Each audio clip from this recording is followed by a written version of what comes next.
अस्सलामुअलैकुम स्टूडेंट्स। आज हम सेकेंड ईयर का टॉपिक और बीकॉम बीबीए वगैरह के अंदर भी ये टॉपिक होता है, पार्टनरशिप फॉर्मेशन पढ़ रहे हैं। और पार्टनरशिप बिजनेस ऐसे बिजनेस को कहते हैं जिसमें कम से कम 2 या ज़्यादा से ज़्यादा 20 अफराद मिलकर कोई कारोबार करते हैं, तो उसे पार्टनरशिप कहते हैं। फॉर्मेशन का मतलब है पार्टनरशिप की तश्कील, पार्टनरशिप के बनने का अमल। तो यहाँ पर बेसिकली इस टॉपिक के अंदर हम पार्टनरशिप फॉर्मेशन की रिकॉर्डिंग करते हैं। यानी कि अगर 2 3 4 पार्टनर्स मिलकर कोई कारोबार स्टार्ट कर रहे हैं, तो जो उनकी इन्वेस्टमेंट वगैरह होती है और जो बिज़नेस की शुरुआत होती है, उसकी रिकॉर्डिंग हम यहाँ पर करते हैं। अच्छा, फॉर्मेशन की 2 टाइप्स होती हैं, एक होती है न्यूली फॉर्म्ड और एक होती है मर्जिंग ऑफ बिजनेस। तो आज हम न्यूली फॉर्म्ड पढ़ रहे हैं। न्यूली फॉर्म्ड का मतलब ये होता है कि बिल्कुल नया बिजनेस स्टार्ट हुआ है, कोई पुराने बिजनेसेस को मर्ज नहीं किया गया है, क्योंकि फॉर्मेशन या तो न्यूली फॉर्म्ड होती है या फिर मर्जिंग ऑफ बिजनेस होती है। तो यहाँ पर न्यूली फॉर्म्ड बिजनेस है, नया कारोबार जो है स्टार्ट किया गया है। तो आए इस पर अब एक क्वेश्चन सॉल्व करते हैं हम। ये क्वेश्चन मैंने ले लिया है, ये सेकेंड ईयर के 2012 प्राइवेट का क्वेश्चन है। और यहाँ पर ये बताया जा रहा है कि नईम, अमजद और खालिद ने एक पार्टनरशिप बिजनेस स्टार्ट किया है और तीनों ने इक्वल कैपिटल्स यहाँ पर लगाए हैं। तो सबसे पहले नईम का जिक्र है कि नईम ने कैश इन्वेस्ट किया है 1,50,000 और बिल्डिंग दी है 7,50,000 की। तो ये आप याद रखें कि जब कभी भी पार्टनर्स बिजनेस के अंदर इन्वेस्ट करते हैं, तो जो कुछ भी वो बिज़नेस को दे रहे होते हैं, कैश और जो एसेट्स वगैरह बिज़नेस में इन्वेस्ट करते हैं, उनको हम डेबिट साइड पर रिकॉर्ड करते हैं, क्योंकि वो एसेट्स हैं, बिज़नेस में इजाफे का सबब बन रहे हैं। और पार्टनर्स के कैपिटल को हम क्रेडिट करते हैं। तो पहली एंट्री बनाते हैं अब हम। नईम ने कैश दिया है 1,50,000, बिल्डिंग इन्वेस्ट की है 7,50,000,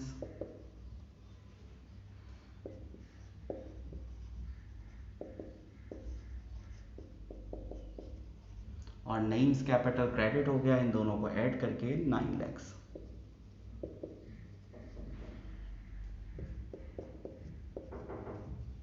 to record investment of mister Naeem. अब इसी तरह से हम बाकी दोनों पार्टनर्स की भी इन्वेस्टमेंट को रिकॉर्ड कर लेंगे। एक चीज़ याद रखें कि क्वेश्चन में आपको स्टार्ट में ही बता दिया गया था कि कैपिटल जो है वो इक्वल होंगे सबके। तो अब इसका मतलब अमजद का कैपिटल भी 9 लाख ही है और खालिद का कैपिटल भी 9 लाख है। अब अगर हम अमजद की इन्वेस्टमेंट देखते हैं, तो अमजद ने कैश दिया है 5 लाख और मर्चेंडाइज दी है रिमेनिंग वैल्यू की। ठीक है, तो कैश के आगे आप 5 लाख पुट कर दें, बाकी इसने मर्चेंडाइज दी है, तो बाकी कितने बचे। आपको भी मैंने बताया कि सबको कैपिटल 9 लाख रुपए ही देने हैं। 9 लाख में से 5 लाख इसने कैश में इन्वेस्ट कर दिया, तो बाकी 4 लाख की होगी मर्चेंडाइज।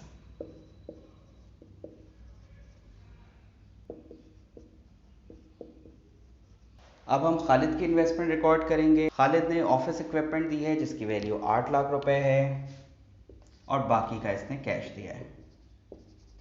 बाकी का कैश दिया है तो इसका मतलब खालिद का कैपिटल भी 9 लाख होना चाहिए, क्योंकि नईम और अमजद ने भी 9 लाख रुपए इन्वेस्ट किए हैं, तो खालिद का कैपिटल भी 9 लाख होगा। जिसमें से इक्विपमेंट की वैल्यू थी 8 लाख, तो 1 लाख हो गई कैश। ये दोनों डेबिट हो गए और अब खालिद कैपिटल क्रेडिट। तो ये देखें, हमारी जर्नल एंट्रीज कंप्लीट हो गई। हमने तीनों के कैपिटल को, तीनों के इन्वेस्टमेंट को रिकॉर्ड कर लिया है। दोबारा मैं आपको बताता चलूँ कि जितने पैसे हम इन्वेस्ट करते हैं वो हमारा कैपिटल होता है, जिसे हम क्रेडिट पर लिखते हैं, और उसके बदले जो कुछ हम इन्वेस्ट कर रहे होते हैं वो हमारे एसेट्स होते हैं, उन्हें हम डेबिट साइड पर लिखते हैं। तो इस तरह से इस क्वेश्चन की जर्नल एंट्रीज कंप्लीट हो गई। अब हम इसकी बैलेंस शीट पढ़ते हैं। ये हमने बैलेंस शीट की स्केचिंग कर ली है। हमारे लेफ़्ट साइड पर एसेट्स हैं और राइट साइड पर इक्विटीज़ हैं, और मैंने यहाँ पर एज ऑन के आगे डेट डालते हैं। यहाँ पर कोई डेट मेंशन नहीं है तो मैंने डेट नहीं लिखा है। ऊपर कंपनी का नाम लिखते हैं, जो हेडिंग डालने का तरीकाकार होता है अकाउंटिंग में, आप उसी को फॉलो करेंगे। अच्छा, अब एसेट्स में हमें जो कुछ भी हमने इन्वेस्ट किया है, न्यूली फॉर्म में ये आसानी है कि जो कुछ भी आपने डेबिट पर लिखा था वो आपके एसेट्स हैं, बस उसको आपने करंट और फिक्स्ड एसेट्स में अलहदा अलहदा लिखना है। तो सबसे पहले हम करंट एसेट्स पुट कर लेते हैं। अच्छा, करंट एसेट्स हमने ले लिए हैं। कैश की वैल्यू है 7.5 लाख, तीनों एंट्रीज देखें और जहाँ जहाँ कैश है उसको ऐड कर लें।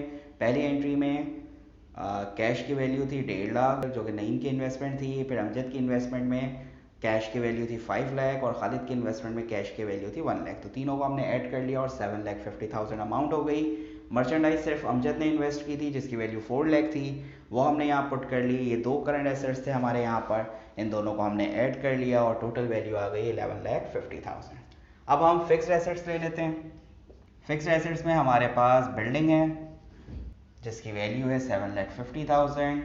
ये हमें पहली एंट्री में नईम कैपिटल में ये बिल्डिंग नज़र आ रही है। उसके बाद ऑफिस इक्विपमेंट है जो कि खालिद ने इन्वेस्ट की थी और इसकी वैल्यू है 8 लाख।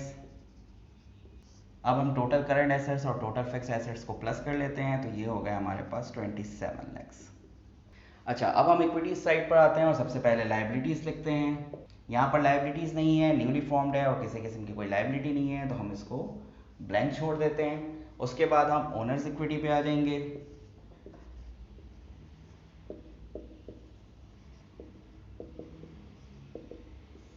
और ओनर्स इक्विटी के अंदर हम कैपिटल्स रिकॉर्ड करते हैं, तो नईम, अमजद और खालिद तीनों के कैपिटल हम यहाँ पर पुट कर देंगे।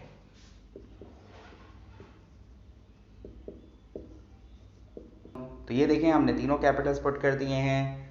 नईम, अमजद और खालिद, इनकी वैल्यूज़ 9 लाख ईच थी, तो ये टोटल 27 लाख हो गए। इस तरह से हमारे एसेट्स और इक्विटीज़ इक्वल हो गए। तो ये पूरा क्वेश्चन सॉल्व हो गया है। चलें अब एक और क्वेश्चन की तरफ चलते हैं। अगला क्वेश्चन भी सेकेंड ईयर की 10 ईयर्स से है और 2010 का क्वेश्चन है, क्वेश्चन नंबर 4।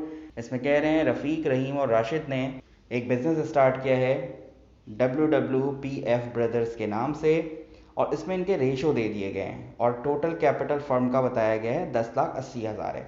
यानी इनके रेशो दिए गए हैं और 10,80,000 इनका कैपिटल है। रफ़ीक, रहीम और रशीद की इन्वेस्टमेंट बता दी गई है लेकिन इनके कैपिटल नहीं बताए गए हैं। क्योंकि आपको टोटल कैपिटल बता दिया गया है तो सबसे पहले आपने इनके कैपिटल फाइंड कर लेने हैं।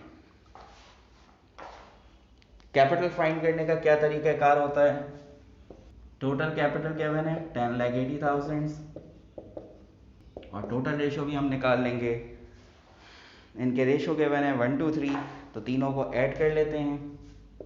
तो अब हम इस टोटल कैपिटल और टोटल रेशो की मदद से रफ़ीक, रहीम और रशीद के कैपिटल फाइंड कर लेते हैं। अच्छा, ये अब आप देख लें कि हमें रेशो किस तरह से फाइंड करने हैं। टोटल वैल्यू है 10,80,000 और टोटल रेशो है 6। तो सबसे पहला स्टेप हमारा होता है कि हम टोटल कैपिटल को टोटल रेशो से डिवाइड कर दें और उसके बाद जो पार्टनर्स के इंडिविजुअल रेशो हैं उससे मल्टीप्लाई कर लें। तो ये देखें 10,80,000 को हमने 6 से डिवाइड करना है और फिर रफ़ीक का रेशो है 1 तो 1 से मल्टीप्लाई कर दिया, रहीम का रेशो है 2 तो 2 से मल्टीप्लाई कर दिया, राशिद का रेशो है 3 तो 3 से मल्टीप्लाई कर देंगे।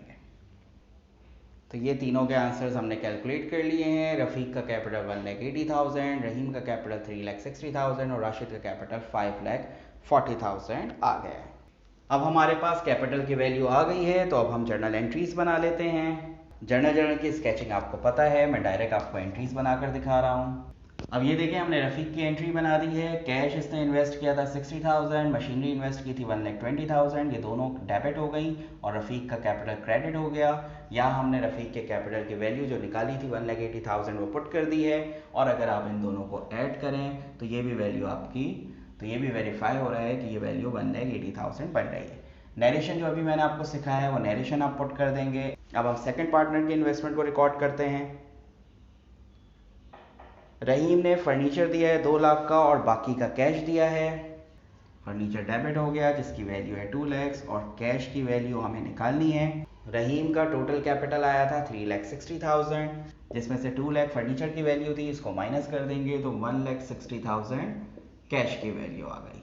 थर्ड पार्टनर है हमारे राशिद जिन्होंने सारा का सारा कैश दिया है, तो इनका जो भी कैपिटल बना था 5,40,000 वो सब कैश फॉर्म में होगा, तो कैश डेबिट और राशिद कैपिटल क्रेडिट और वैल्यू आ गई 5,40,000।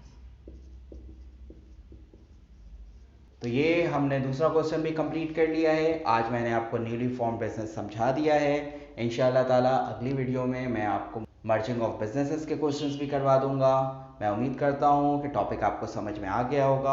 आपसे गुजारिश है कि मेरी वीडियो को लाइक कर दें और इसे ज़्यादा से ज़्यादा लोगों के साथ शेयर करें, ताकि मेरी मेहनत भी रायगा ना जाए और बहुत सारे स्टूडेंट्स इन फ्री क्लासेस का फ़ायदा उठा सकें। बहुत शुक्रिया। अल्लाह हाफ़िज़।